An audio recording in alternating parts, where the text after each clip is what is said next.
What is America built on? It's not freedom. It's not innovation. It's not even opportunity. The modern United States is built on a single powerful idea: debt.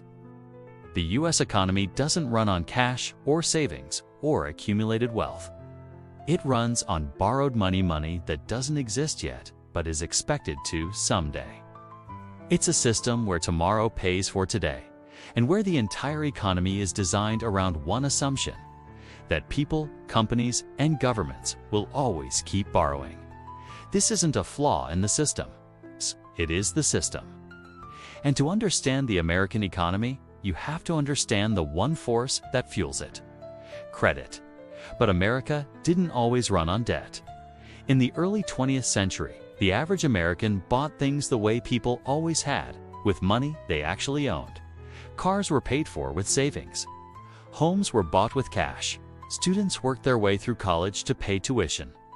Businesses grew slowly, using their profits, not loans. Debt existed, of course, but it was limited, handled manually, and generally seen as something to avoid. Then something changed. America discovered that credit, if structured correctly, could do something radical.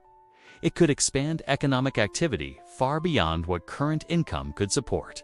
If people didn't have to wait to afford something, they would buy more of it, sooner and on a much larger scale. If companies didn't have to wait for profits, they could expand faster. And if the government didn't have to rely solely on tax revenue, it could artificially grow the economy. Debt was no longer a burden. It became a mechanism, a lever that could accelerate everything. And once America found that lever, it redesigned its entire economy around it. The first transformation happened right inside the home. America built a financial culture where borrowing became a requirement, not an option. This is when the credit score was created, a number so powerful it can determine where you live, what you drive, how much you pay for insurance, and even whether you get a job. The score became the key to participating in the economy. Want to qualify for a home? You need to have debt. Want to build a credit history? You need to take on debt. Want to refinance, start a business, or get a lower insurance rate? You guessed it, you need more debt. The U.S. didn't just normalize borrowing, it institutionalized it. Most Americans today don't pay for their lives with their income. They finance their lives through a rolling cycle of credit cards, car loans, mortgages, student loans, and medical bills. Think about the average American adult. They likely have multiple credit cards, a car payment, and a mortgage. Even if they rent, their landlord probably has a mortgage, so they're still indirectly financing debt. Add in recurring medical debt and student loans that can last well into middle age, and you see the picture clearly. Debt has become the operating system of the American household. But the household was only the beginning. The second major transformation happened in the world of business. Companies realized they could treat debt not as a last resort, but as a strategic weapon. Using borrowed money or leverage became a competitive advantage. The formula was simple: borrow money, expand your capacity, increase your market share, then borrow again to grow even faster than your competitors. Debt turned entrepreneurship into a race. Small companies used it to scale up quickly. Large companies used it to dominate their industries. Global corporations used it to buy competitors, restructure entire sectors of the economy, and exert massive influence.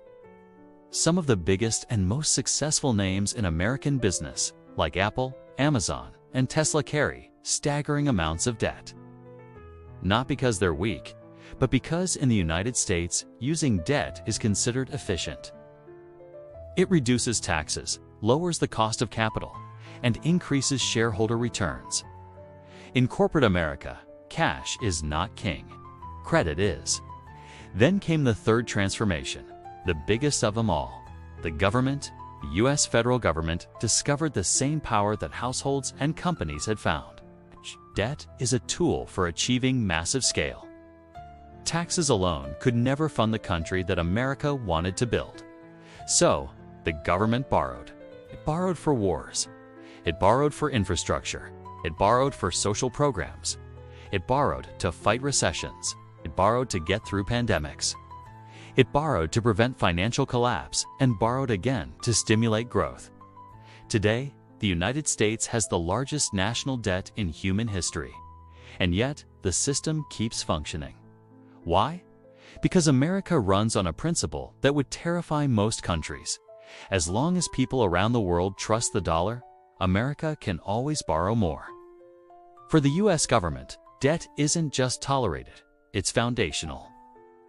So why did America embrace debt so completely? It's because debt solves three fundamental structural problems of the U.S. economy. Problem 1. Americans as a whole consume more than they earn. Credit fills that gap. Problem 2. Companies in a capitalist system need endless growth to survive. Debt accelerates their expansion. And problem 3. The government consistently spends more than it collects in taxes. Borrowing finances the difference. In other words, debt is what keeps the entire system from slowing down. Without it, consumer spending would shrink, businesses would stagnate, and the government would be forced into crippling austerity. Debt isn't just a symptom of American growth. Debt is the engine of American growth. But here's the deeper truth. The U.S. economy is structured to require debt because everything is priced as if debt exists. Homes cost far more than wages can support. College tuition has risen 2 levels beyond what most families can pay out of pocket. Healthcare bills can easily exceed a lifetime of savings.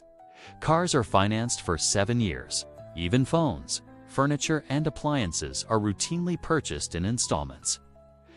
Debt didn't just appear because people wanted more things. The system inflated itself around the availability of credit. Prices rose to match what people could borrow, not just what they earned. And because prices are tied to credit, the absence of credit becomes catastrophic. Take away debt, and the American consumer collapses. Take away debt, and companies can't expand. Take away debt, and government funding breaks. The system only works if the borrowing continues. There's another factor at play here, and it's a psychological one. America built its national identity around the future. The American dream isn't about what you have now, it's about what you expect to have later. Debt is the financial expression of that belief. It's a promise that tomorrow will be richer than today. It's a belief that the future can be monetized in advance. It's a cultural confidence that growth is inevitable. This optimism, whether it's real or imagined, became an economic resource. Americans borrow because they believe things will get better. Banks lend because they believe incomes will rise. Businesses invest because they believe markets will expand. The government borrows because it believes the economy will always recover. Debt is hope turned into numbers on a spreadsheet. But every system has a cost. When a society relies on debt to sustain itself, it becomes vulnerable to one thing: interest. Interest is the shadow of debt, the price you pay for borrowing the future. As interest rates rise, the cost of maintaining this entire system increases dramatically. Families struggle to make their payments. Companies freeze expansion plans. The housing market slows to a crawl. Financial markets panic, and government deficits explode. When a country runs on debt, interest rates become the choke point. America is strong, not because it avoids economic pain, but because its system can absorb enormous pressure.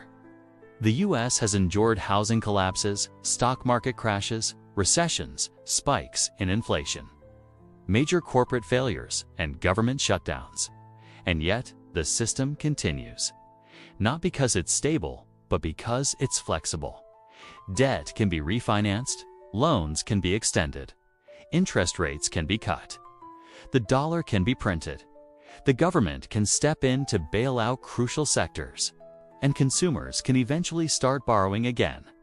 The system has a way of resetting itself through more credit.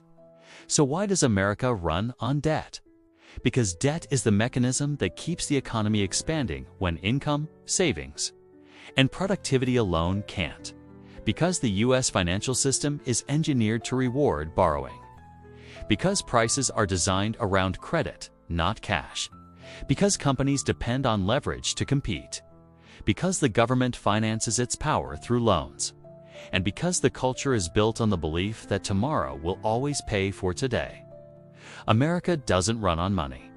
It runs on belief that is leveraged, securitized, packaged, and borrowed against the future.